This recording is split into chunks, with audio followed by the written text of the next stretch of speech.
Okay, Chairman, you're ready to begin. Thank you very much, Louise. Thank you and welcome to everybody. Item 1 on the agenda is apologies. Do we have any apologies for absence, Charlie? Thank you, Chairman. Just one apology from Councillor Annabel de Capelbrook. Thank you so much. Item 2, minutes of the meeting held on the 29th of July. Trust you all have a copy of said. Do we regard those as an accurate record of that meeting? Aye. Yes, Aye. Chair. Yeah. Thank you very much. Item 3 then is declarations of interest. If any should occur as we progress, please let us know. Item 4, questions by member under Council Procedure Rule 10.3. Thank you, Chairman. There are no questions received. Thank you so much, Charlie. Takes us to item 5, internal audit progress update and recommendation monitoring. That's over to you, Rachel, I believe. It is. Thank you, Chair. The first paper this evening is in relation to the work of internal audit during the year to date. So this is in the format that the committee will be familiar with. So I'll just take you briefly through the key points, and then I'll be happy to take any questions. So since the start of the financial year, we have finalised one audit assignment. So that's summarised for you in section 2.5 of the appendix. So this is part of the ongoing embedded assurance work that we've been undertaking in relation to the Enterprise Centre. So this is a key project that we've been reviewing, and we're issuing reports at key stages. So this is the latest report on the project, and I'm really pleased to be able to report that we have given an assurance opinion of substantial, our highest rating, both for the control environment and the compliance based on our testing. So only a minor risk overall, and nothing there that causes me concern in terms of my overall opinion. Also within the report is a copy of the audit plan with the latest progress against each of the assignments. Obviously, we're not as far forward in delivery of the plan as we would like at this time in the year, because we have been diverting our resources to try to avoid any disruption to the council that could put additional pressure on any of the service areas that have been heavily involved in the response to the pandemic. So we've sought to avoid any additional pressure during that time, but what we have tried to do is other proactive support to the council during the COVID pandemic. So this has included some support in terms of fraud risks. So one of the new activities that the council's been involved with is the payment of these business grants. So this was landed on the council. We didn't have any processes in place. So I've worked with the council to try and consider the risks and do risk assessments and make sure that the controls are in place there. I've also will be providing the council with support in terms of post-payment reviews as well. So that's some additional work that we've been doing. We've also been trying to provide some assurance, including to the committee, in relation to governance during this period and financial management. And one of the attachments to the report actually this evening is Appendix B, is an assessment against guidance that was issued by the National Audit Office. Particularly a number of questions that audit committees might wish to be asking of their councils at this time.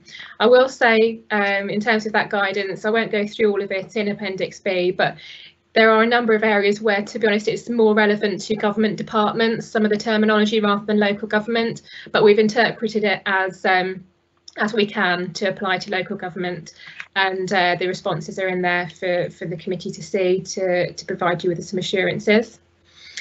Also within the Appendix A is an update on the implementation of audit recommendations.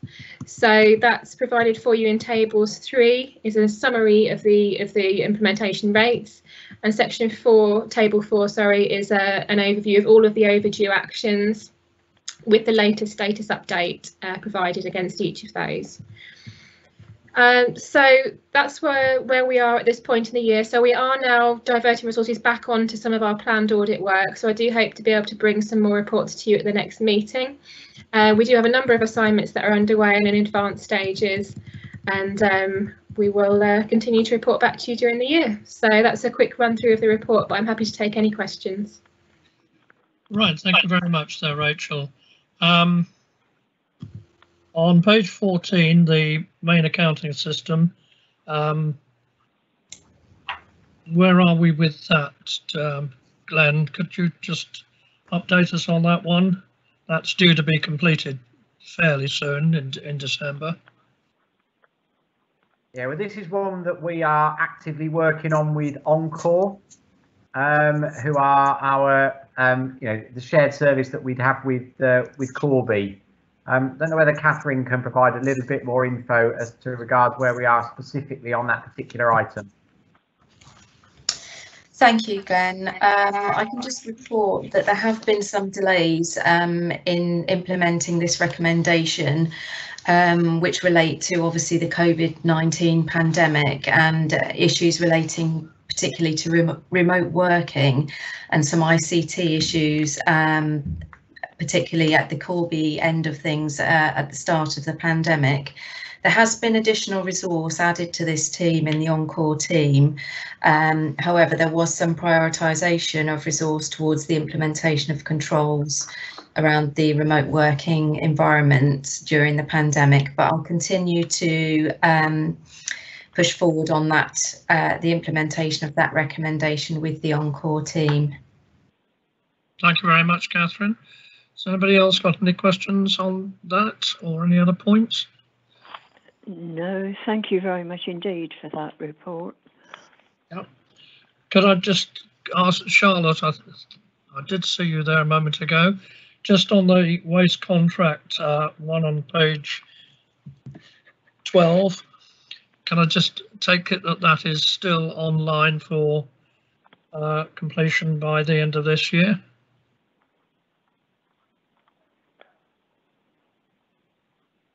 I think Charlotte has signed off, possibly, I don't know. I can say that I asked that question at Chairman's briefing, and she assured me that that was on track for the date mentioned in this report. Yeah, Chair, Charlotte's having trouble connecting at the minute. Oh, right. To the chat. Okay, well, as I say, we did get assurance on that at the Chairman's briefing, so I don't think we need to worry Charlotte on that. Are there any other questions anybody has on the outstanding action section? No. Okay. Anything else you want to add, Rachel? I don't think so, Chair. I think that's a quick run through of where we are at this point, and we'll report back further at the next meeting. Okay, thank you very much indeed then. The recommendation is, when I can find it, my vice chair has usually got that, is to note the report, I believe. Yep, it is. Indeed. Duly noted. Duly noted. Thank you very much. That moves us on to item 7, the risk management update, COVID-19. Ah, this is where Charlotte is particularly coming in. So do we have Charlotte with us? It looks like she's having trouble, Chairman. What I have done is I have emailed her the contact details to join the meeting by phone. So hopefully she'll shortly be able to join us. So okay. You want to perhaps move to the next item? Okay. Are there any? While we try and get her on, yeah. If I could say, Chair, there are two items here. The first item is the risk monitoring update, which is a report that Catherine will present. Yeah. And the subsequent agenda item is the one where Charlotte will feed in with the update on the COVID risks. My apologies. You're absolutely right, Glenn. I've got so many bits of paper in front of me at the moment. I missed that one out. So, okay, Catherine, please. Thank you very much, Chairman. So the purpose of this report is to provide members with an update on the Council's risk register for Q1 of 2020-21. The Council manages risk on a daily basis and has processes in place for identifying, evaluating and managing risk across the organisation. A risk report for Q1 has been prepared for this committee and is attached at Appendix 1. The report contains corporate risks on pages 2 to 4, High priority risks on pages 5 to 6, risks with high impact scores on page 7, risks which have ended on page 8. There are 2 new risks identified on page 9, and there are no overdue actions as at Q1 2020-21. I'm very happy to take any questions regarding the Q1 risk report, and the committee is recommended to note the status of risks included in the report for Q1 2020-2021. Thank you very much. Thank you for reminding me of that last bit, Catherine. Okay, no questions really about any of the items on there. They all seem sort of on track. Just a general question in terms of our finances really, and the risk to us in terms of collection of council tax and business rates. I wonder if you could just say something about those, either yourself or Glenn. I'm happy to take that one, Chair. Right, thank you. In terms of council tax, our council tax collection rates are holding up relatively well, given the COVID situation that we are facing. We are only just slightly down on our overall collection rates that we were expecting, and I say it's less than 0.5%, so we're doing quite well there. I think what I would say, just as a caveat to that, the bits we do need to just monitor, and the revenues team are monitoring this closely, is there any further impact with the furlough scheme coming to an end? And so I think what I would do on that one is I would say it's certainly something that we're keeping an eye on, keep tracking, and we'll report back if there's anything different to say at the next meeting.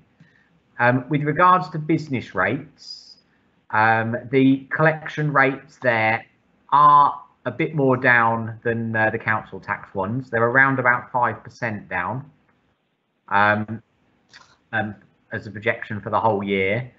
In terms of that, I think that just reflects the position with regards, first of all, to the COVID impact on businesses, but also one of the bits we have been doing as a conscious decision and a conscious policy during the period of the COVID is we haven't been proactively chasing the debts for businesses, because we didn't feel that was appropriate at that point in time. However, over the course of the last few weeks, we've been reverting back to our normal debt collection processes. So we are now following through on those, and we are expecting that our collection rates will pick up from where they are now. So again, it's another area where we're keeping a very close eye on during the year. And again, we can give you a further update at the next meeting. What we will see in terms of the position and the performance around the collection fund, we will be reporting that back through the Finance and Performance subcommittee as well. Thank you very much, Glenn. Are there any other comments or questions? No, thank you. Okay, can I then ask that we note the risk monitoring update report? Yes. Duly noted, Chair. Thank you. Aye. Which brings us on to item 7. Has Charlotte managed to get back with us?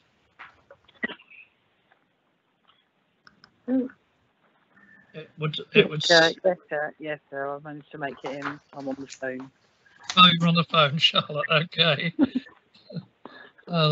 Okay. So, if you'd like to give us your update on that, then please.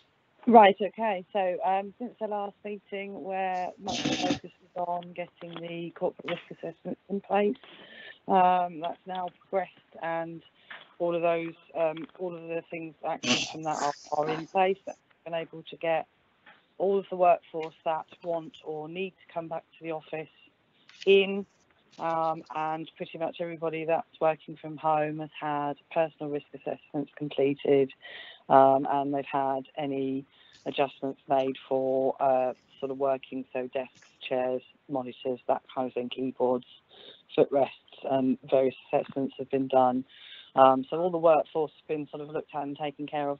That said, obviously, you know, there's been a whole load of new things just introduced, so there'll be a quick check to make sure that we are still compliant with that. I don't think, actually, I think looking at the sort of the way the building's running at the moment, we're going to sort of need to make too many changes or anything like that. So that's all fine. Sort of in the wider arena, there's been some work to support the communication. So some banners have been on the trucks. You may have seen them driving around. Some of the reward areas that have had a smaller increase in infections have had some direct leaflets delivered through, and the waste team and the waste contractor got involved in pushing them out fairly quickly. So we turned that around in about a week. And then there'll be some district-wide tags with the sort of the corporate branding, the hands, face, space message that will be going out district-wide. And that pretty much concludes a fairly frenetic reporting period. Still been business as usual on most fronts. We did a few stats on some of the things that we've been doing, sort of officer numbers, visits and things like that, and they've been you know, it's still sort of business as usual. So we've been doing about 9,000 officer visits, up 2.5 million collections. So, you know, fairly standard for the service. So happy to take any questions. Thank you very much, Charlotte. Are there any questions anybody wishes to raise? No, thank you. No? Okay, well, I'd, you know, like to pass on my thanks to your department and people who work for you. You know, things have actually managed to run pretty smoothly given all the difficulties we've faced. So well done. Please pass on our thanks. I shall. Right, that being a verbal report, there's nothing to formally note there. Item 8 then is the annual report of the Governance and Audit Committee. Over to you, Catherine, I think, on this one. Thank you very much, Chairman. So the purpose of this report is to review and record the activities of the committee in an annual report, which is in line with best practice. The annual report, which is set out in Appendix 1, summarises the work of the Governance and Audit Committee in the 2019-20 municipal year, including the membership and business of the committee, the work undertaken, and which included review of the council's key risks, overseeing and ensuring the implementation of audit recommendations, and providing assurance on the council's response to the emerging risk of COVID-19. The annual report also details the actions undertaken in response to the effectiveness review, which was completed in 2019. I'm very happy to take any questions regarding the annual report. Thank you very much for that. The only thing I've mentioned when the draft came out was to put in the particular audit reports that we'd taken at each of the various meetings. Does anybody else any questions or comments, please? Robin. I think, yes, I'm unmuted. Yes, I just wondered, it refers a lot to training in this report. Do we have any idea, particularly on the accounts, do we have any idea when that might happen?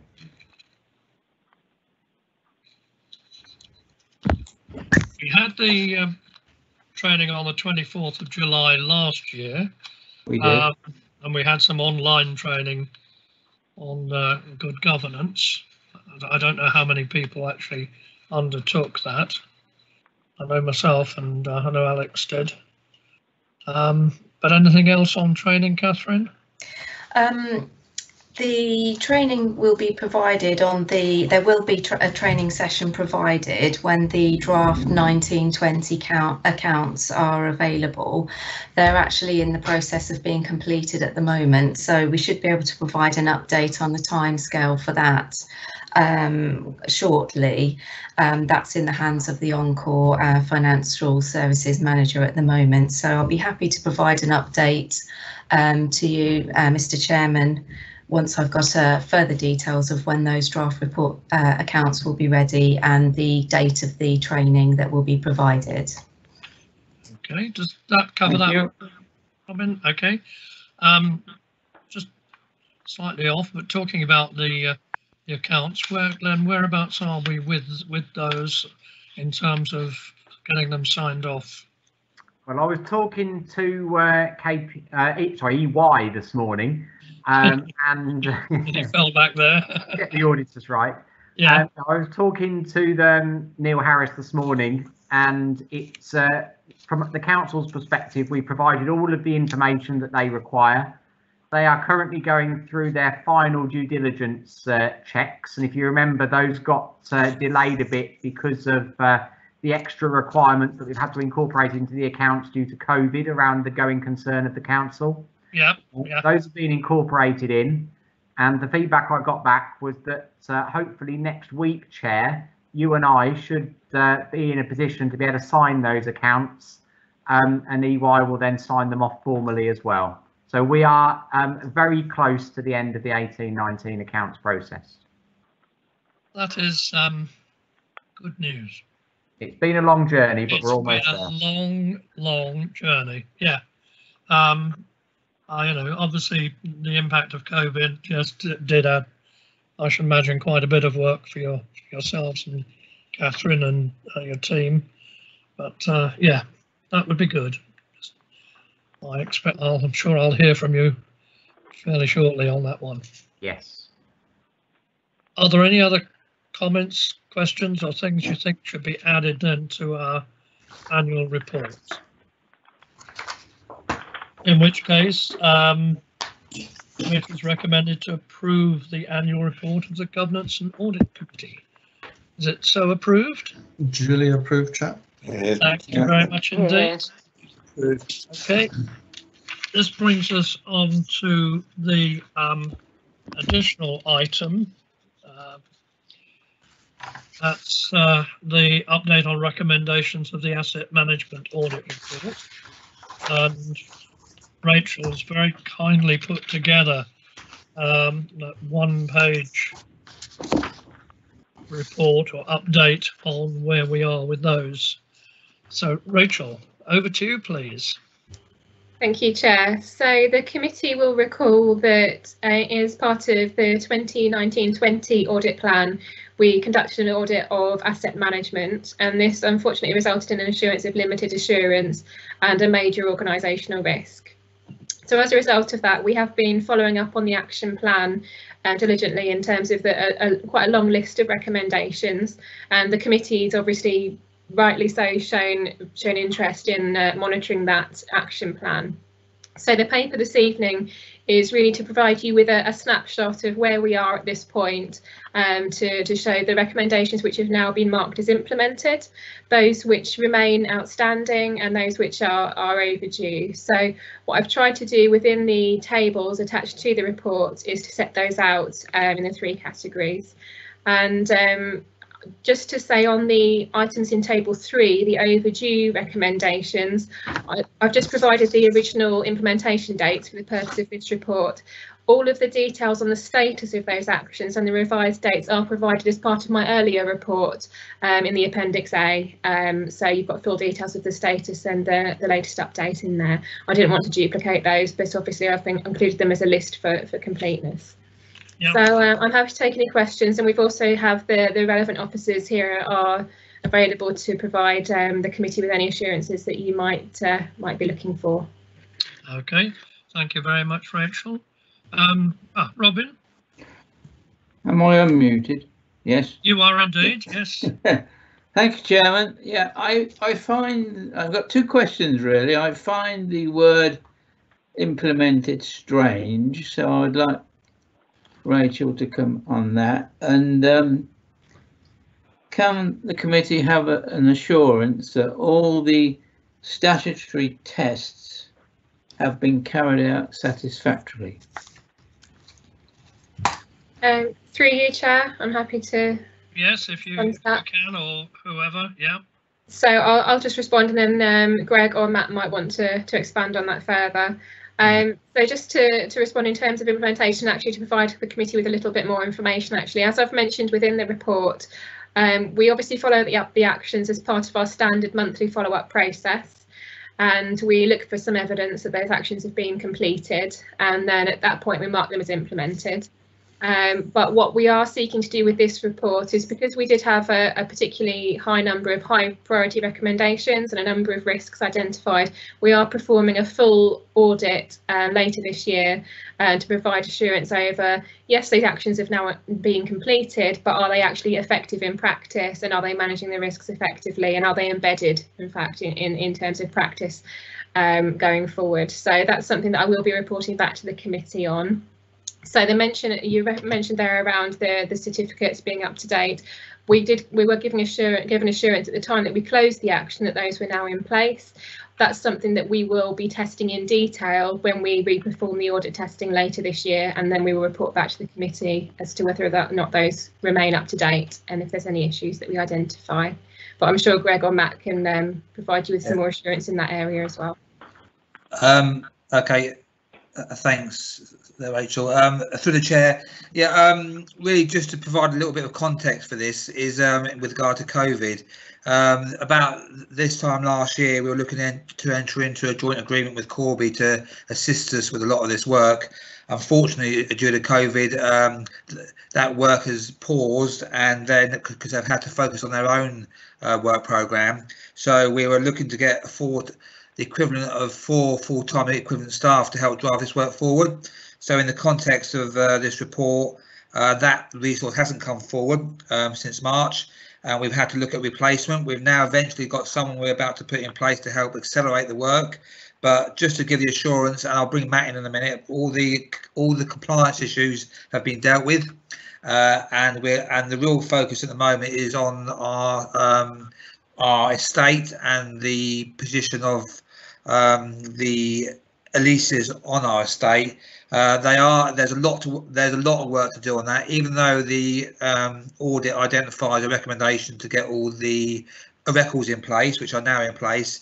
There's a lot of work to do to get those into a position where they're where they're working in the correct way. And and we've already started some work in that area on an ad hoc basis as and when a lease comes forward.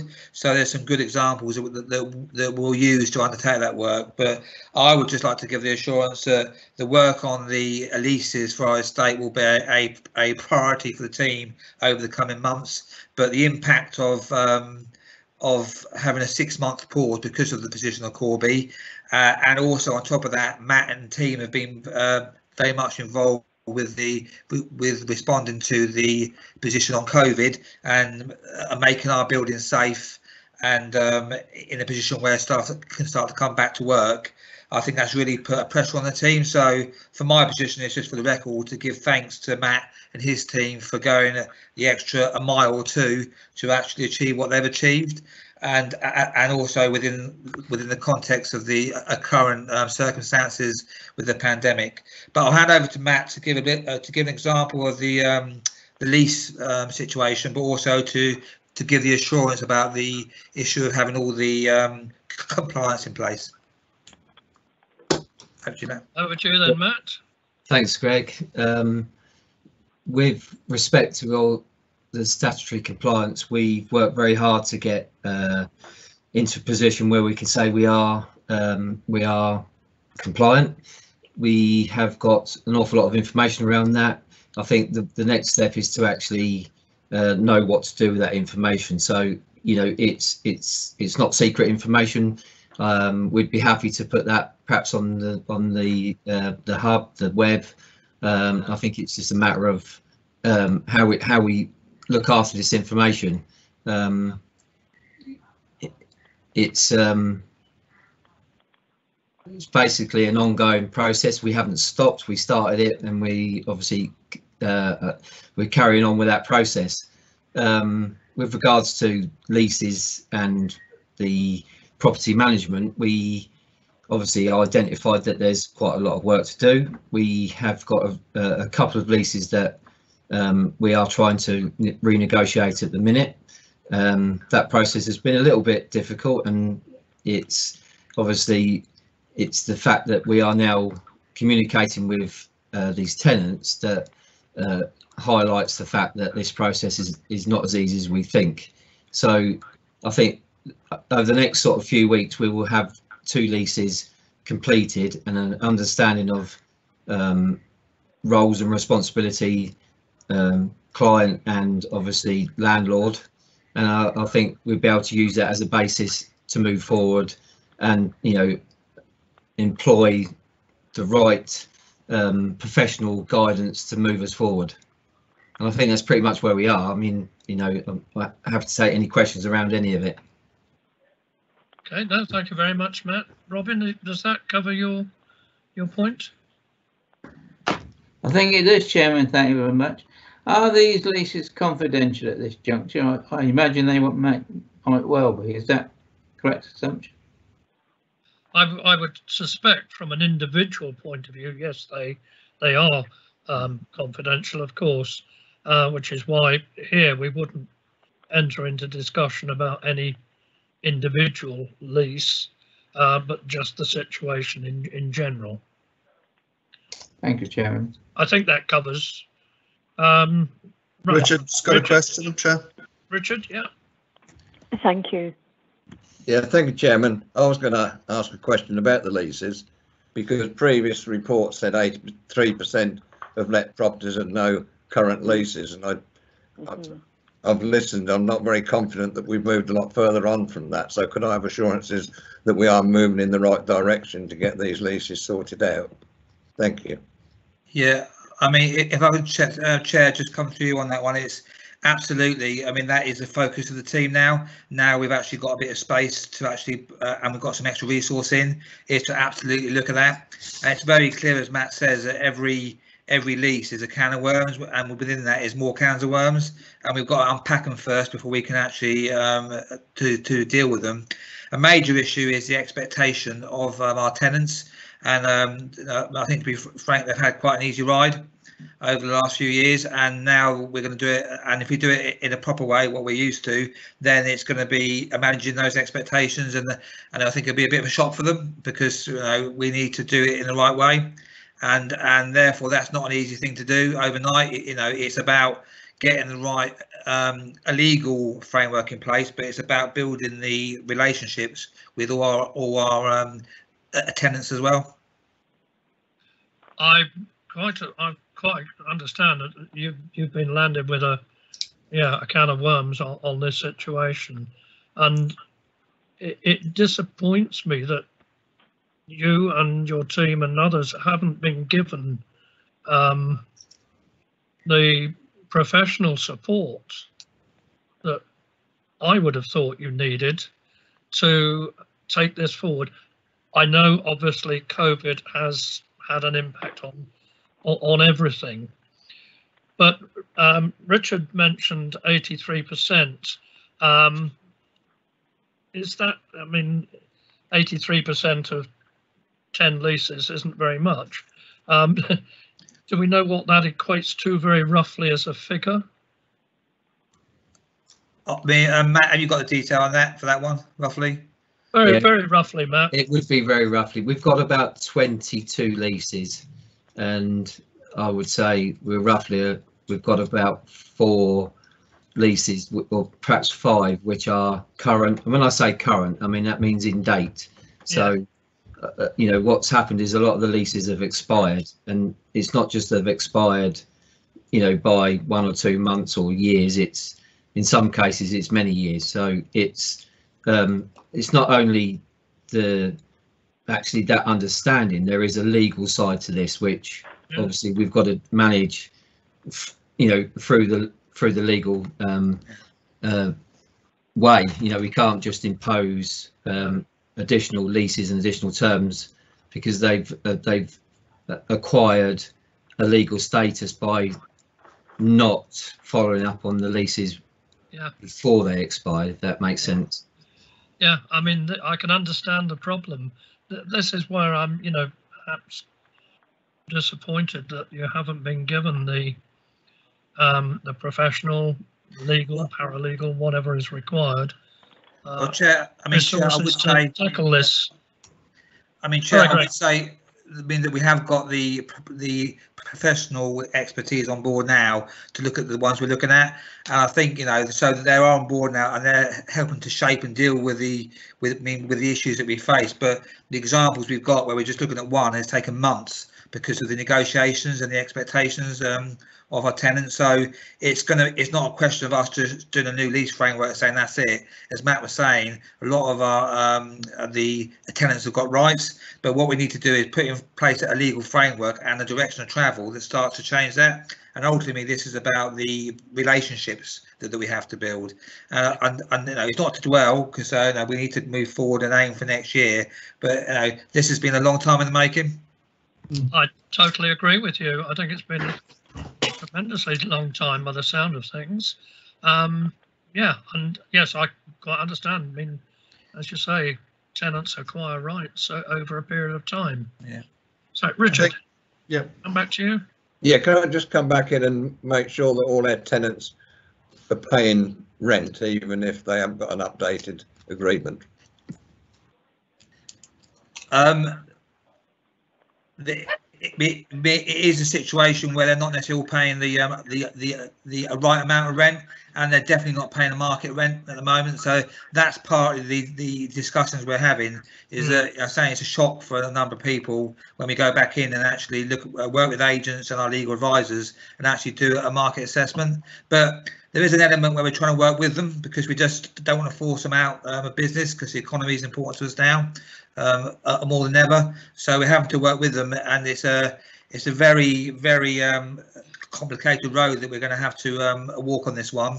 But it's something where we have the expertise on board now. We need more expertise on board in the next few weeks and months, and we need to drive that forward. But that is absolutely a priority, and almost in a strange sort of a negative assurance, if that's such a word. But we're not the only council like this. It is common in a lot of councils that these issues exist. So I think you'll find the issues across the whole of Northants and Northamptonshire and in other councils. And I've seen this before. So it's not uncommon, but we need to actually deal with the situation we're in. And I'm confident now that we actually have got the expertise on board to actually drive that forward. Right, thank you very much. Richard, do you want to come back? Yeah, just the main thing the main thing was that our tenants are all actually paying some rent, so they actually accept the fact they are that they paying are our rent. tenants. They're paying rent, not necessarily the rent they perhaps should be paying. That's right. But, yeah, I mean, Greg's point about not wanting to put people out of business is valuable. It's a delicate line to tread. Yes, we've got a duty to get in, realise it, get our income from our assets, but also we don't want to put people out of business. So yeah, it's not an easy one. Alex, did I see? Yes. Thank you. I just had I suppose just to reiterate what everyone else has said. Fully appreciate the work your team's doing, Greg, yours and Matt's team. I think it's a thankless task most of the time. What I like to see really come up is what I've always spoken about is the just detail on the plan. It sounds like there's not that many leases that are concerned, but the scale of negotiating with them is as far as it is wide. So if there's only 23, and it's just making sure that all of those are audited, there's a status check against them, and then there's a plan of action when you go through each one. And it may be one this month, and maybe one in 6 months' time. I don't really know what the timescales are on that. But all I'd like to see is what leases are still to be worked on, so that there's a document somewhere in the system, whether we see it or not is not that important, but a document in the system that gives a status, an action plan, that when you start negotiating with a client, what the processes are. And I know Matt's mentioned that already, that there's processes and they're going to be different for each client.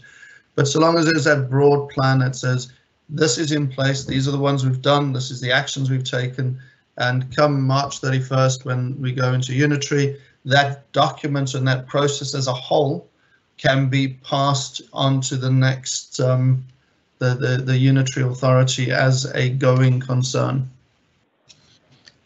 Yeah, I think, Chair, if I can just respond to that, I mean, we've got the top level plan, which basically takes the action audits and other actions we've got ourselves and puts that into an operational plan, which has got a range of costings and pieces of work to be done.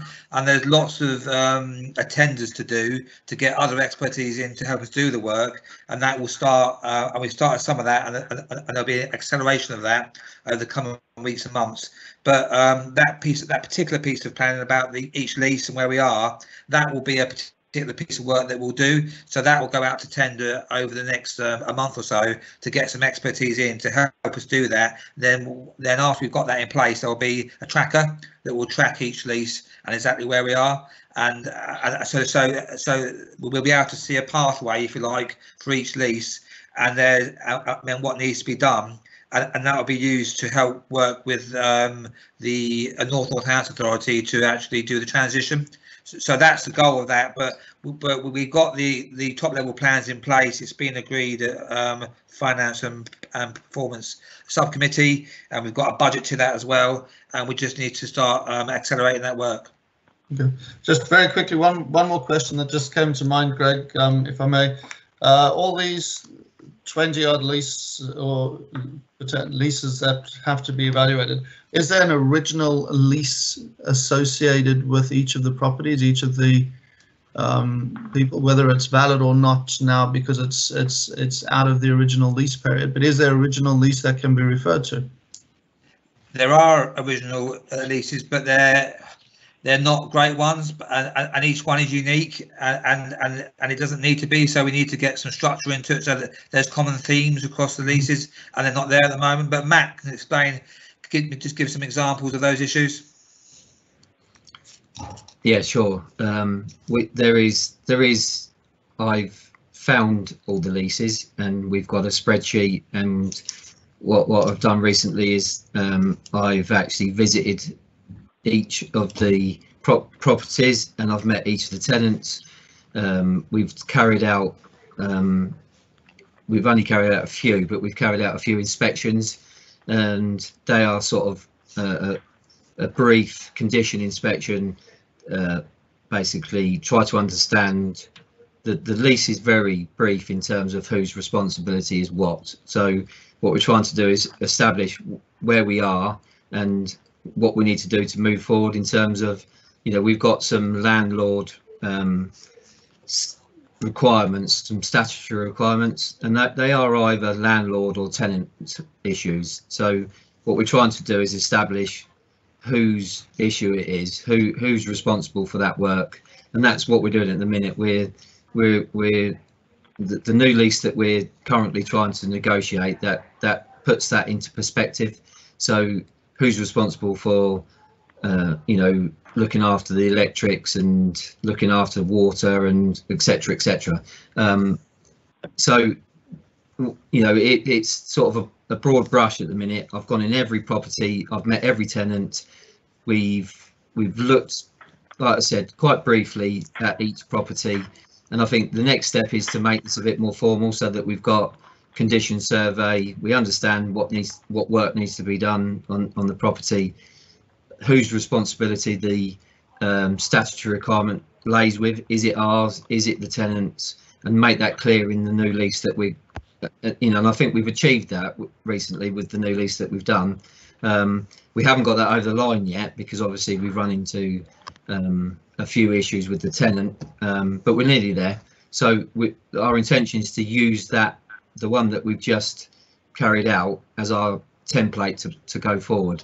So one by one we'll move forward with each of these tenants, and we've got a list of what we need to do in terms of condition survey, what are the issues with each site, what are the maintenance issues, who pays for these maintenance issues, who's responsible for the upkeep of the site, etc. So we've done quite a bit of work, but that's got to be applied across all the properties. and that, you know, that applies to all our leases. Yeah. All right, well, I'm pleasantly surprised because it sounds like it's further ahead than I thought it was. Yeah. Other than the formalization of it in a documented plans. The fact that you've seen all the properties, the fact that you've spoken to them, actually gives me a much more secure feeling on this. Yeah. Thanks, Matt. Yeah. Just one last question from myself. Corby obviously had to pull out of what they were offering. Is there any sign that they might be prepared to come back with their offer?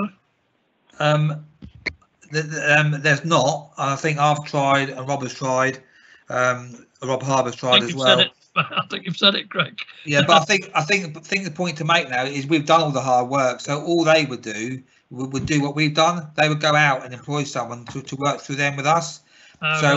So what we've done now, we've gone and done that in a direct way.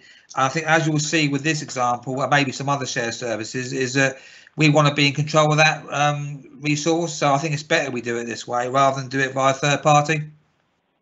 I wouldn't disagree.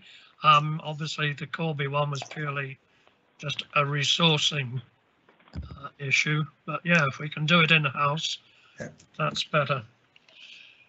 Okay, if there are no other points or comments, Rachel, thank you very, very much for putting that together for us. That's been extremely helpful, and thank you, Greg, and thank you, Matt. That's really sort of given us a much clearer picture of where we are. So the committee is recommended to note the current status of the recommendations, blah, blah, blah. All duly noted? Yeah. Duly noted, Chair. Thank you very much. Duly noted.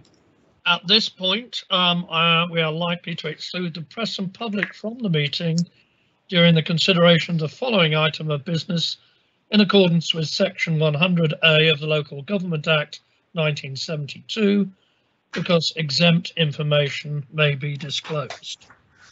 I propose that we enact that. Do I have a seconder, please? Seconded. Thank you. All in favour? Aye. Aye. Thank you. We'll pause a moment while Louise or Charlie tends to that. Yeah.